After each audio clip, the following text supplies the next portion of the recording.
माहिती आहे मला संधी देणार. मी का ते बघून घे ना मला. विश्वा विश्वा तू का आलास? जानू जानू जानू मला माहिती आहे तू माझ्यावर चिडली आहेस.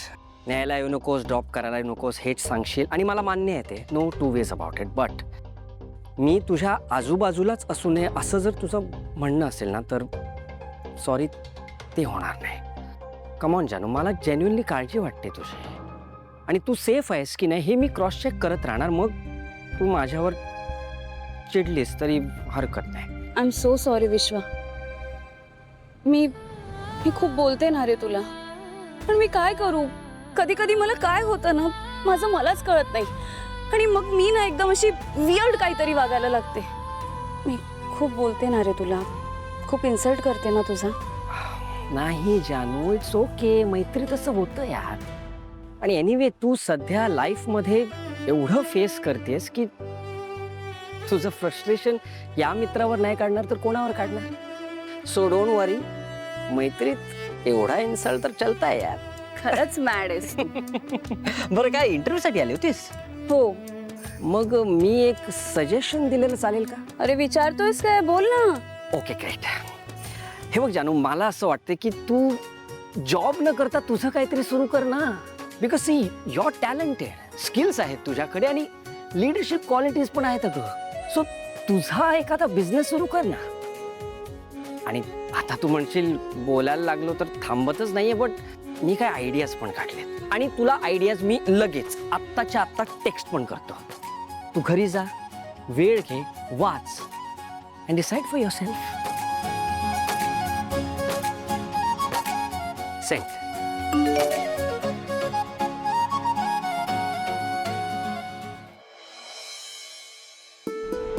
वहिनींचा बाहेर अफेअर होता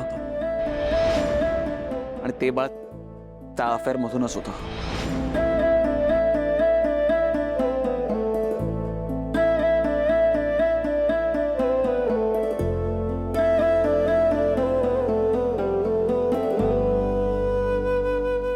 अधिराज,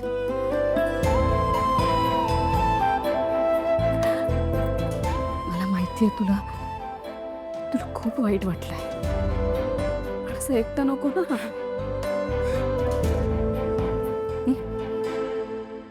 बोल ना काहीतरी अधिराज. नको ना असं एकटं एकटं ना.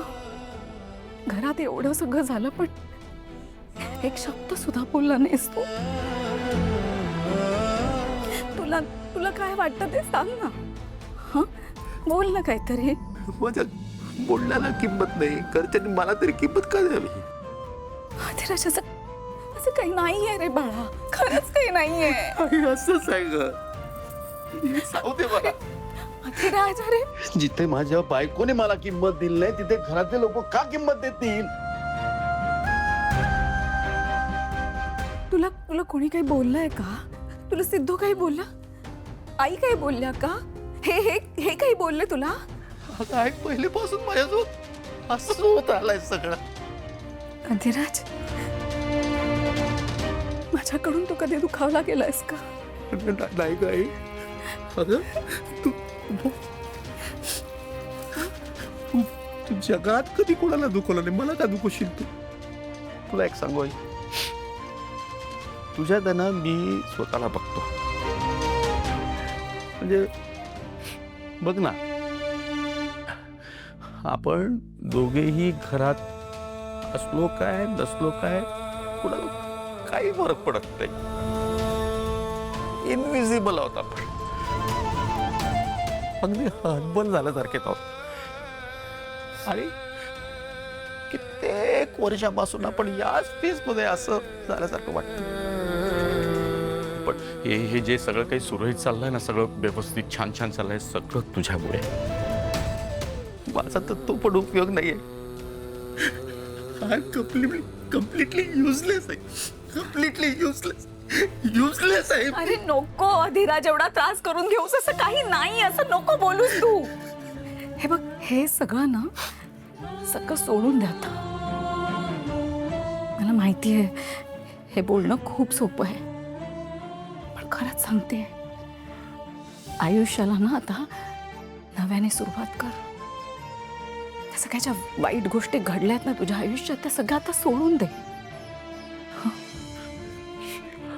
आई ती नीलांबरी आहे. इतके दिवस माझ्याशी असं वागली, सोडून देऊ मी? हा? आपल्या घरच्यांना मारायला निघाली होती ना ती. भावनाच्या बाळाचा जीव घ्यायचा तिने प्रयत्न केला. सोडून देऊ आई मी? हा? सोडून देऊ? चांगला हे माझं दुःख आहे. हे दुःख मलाच भोगावं लागलं. का पडलोय का आई मी? बास झाला आता धीराज, बास बास. नको रडूस इतकं. हं? आणि एकटा नाहीयेस तू, मी आहे.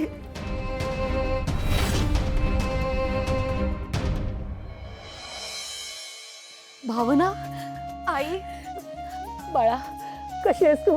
हा, जाऊ बापू. बाबा, बसा बसा बसा. Yes, yes. हो मी बरी आहे. ये बी इथे बस. हो बस. तुम्ही कशा आहात? बसा ना. तू नको एवढी काळजी करू. अगं हे सगळं कळल्यानंतर तुला सांगते काही कळायला मार्ग नव्हता. तुम्ही कुठे आहात, सुखरूप आहात की नाही, इतकी घालमेल चालली होती ना जीवाची. सुपर सासू, नको काळजी करूस आता. तुझ्या धाडसी मुलीने मला सुखरूप आणलेलं आहे आणि ती असताना मला काही होणार नाही.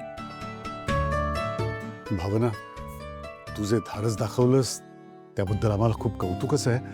अगं पण तुझ्या या अवस्थेत तू बर, हे बघ, आता लक्षात ठेवायचं, यापुढे कुठलीही गोष्ट आईबाबांपासून लपवायची नाही. आम्हाला सगळं सांगायचं. हां, दोघंही लक्षात ठेवा. अगदी बरोबर. हो, मी नाही काही लपवणार. बरं बरं, आता आपण मागचं सगळं विसरून जाऊया आणि फक्त पुढचा विचार करूया. येस, सगळ्या दुःखांवर पांघरून टाकायचं. आणि आता तसंही सगळी संकट टळली आहेत. त्यामुळे मी विचार करतोय की भावनाचा डोहाळ जेवण ना एकदम जंगी करायचा आपण. काय सुभाष सासू, चालेल ना? चालेल काय, धावेल. आणि तुम्हाला खरं सांगू का, तिकडे तर तयारी पण सुरू झाली आहे. वीणा, सिंचना, जानू, हरीश यांनी तयारीला केव्हाच सुरुवात केली आहे ग. हो, सगळे फक्त तुमच्या दोघांच्या होकाराची वाट पाहत आहेत. तर तुला माहिती का सिद्धू, सिंचनाने तर सगळ्यांचे कपडे वगैरे तेही ठरवून टाकलेलं आहे. अरे वा. फक्त एक गोष्ट आहे, डोहाळ जेवणाच्या दिवशी एक सरप्राईज आहे आणि तुम्हा दोघांना ते मान्य करायचं आहे. सरप्राईज? कसला सरप्राईज? सांगतो काय ना, डोहाळ जेवणात तुम्हाला दोघांना एक डान्स करायचा आहे. अरे डन. काय डान्स? बाबा, कसं शक्य आहे? म्हणजे मी असं कसं काय डान्स बिन्स करणार? नको नको नको, असं काही नको. बघितलं ना सुपर सासू, तुझा जावई एवढा डॅशिंग आहे आणि तुझी लेक लगेच मागे सरकली. काय भावना? अरे काय ग भावना, बघ आता जावई कसं ऐकवतोय मला. आता तर नाचावंच लागेल. बाबा, बघताय ना तुम्ही, हे जावई आणि सासू एकत्र झाले ना की आपलं काही खरं नसतं. हो ग भावना, मग तर काय करणार, डान्स तर करावाच लागेल ना. अरे बाबा, तुम्ही पण यांना. अरे करायचा म्हणजे करायचा, संपला विषय. मग ते माझ्या बाजूनेच बोलणार आहेत.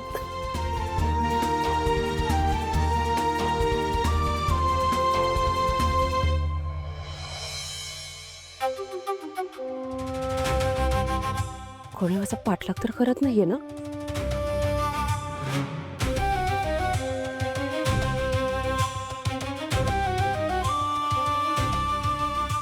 नमस्कार, मी संतोष.